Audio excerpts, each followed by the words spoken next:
خلي بالك برضو استشعار العداوة مع الشيطان في الصلاة، لأن ده شيطان اسمه خنزب عليه لعنة الله. خنزب ده الله يخرب بيته مطرح ما هو قاعد، ملوش شغلانة غير الصلاة، ده تخصص صلاة. ازاي؟ هو قاعد وبصص لك ها ايه وضعك؟ مثلا ضاعت منك، مش لاقي الساعة بتاعتك، بتدور عليها مش لاقيها، هو عارف الساعة فين، مثلا شافك بتحطها ماشي طيب، يبقى الساعة في الكومودين. اوكي ماشي، سيبك.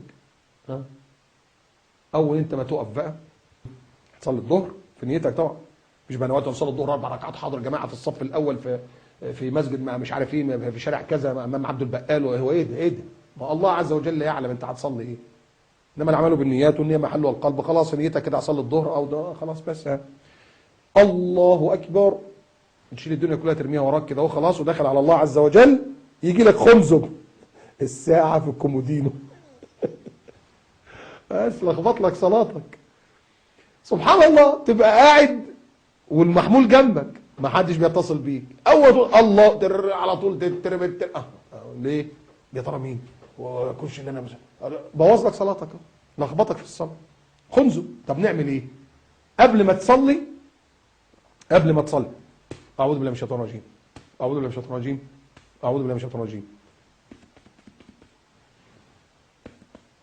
تفل من غير ريق، اسمه التفل، تف لام، تفل.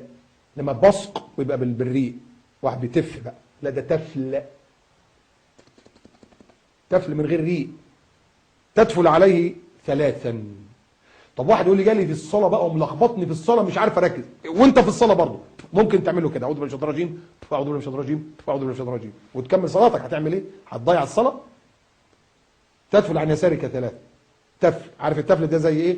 زي ما تحلم، ما تشوف حلم مزعج بالليل تروح قايم تدفل عن يسارك 3 وتتعوذ بالله من الشيطان الرجيم، واقلب وضع نومك وما تحكيش لحد. بس طبعا وانت بتدفل عن يسارك 3 خلي بالك مين اللي جنبك.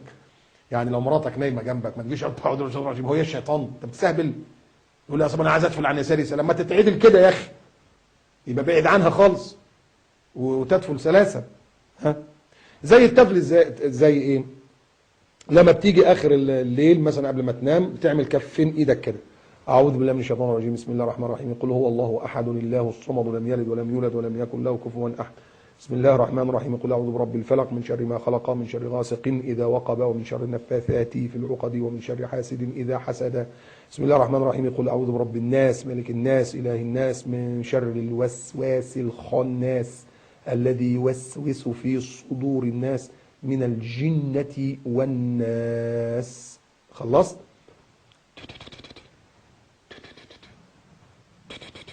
تفل من غير ريق. ها امسح بقى، بص ادي الايه؟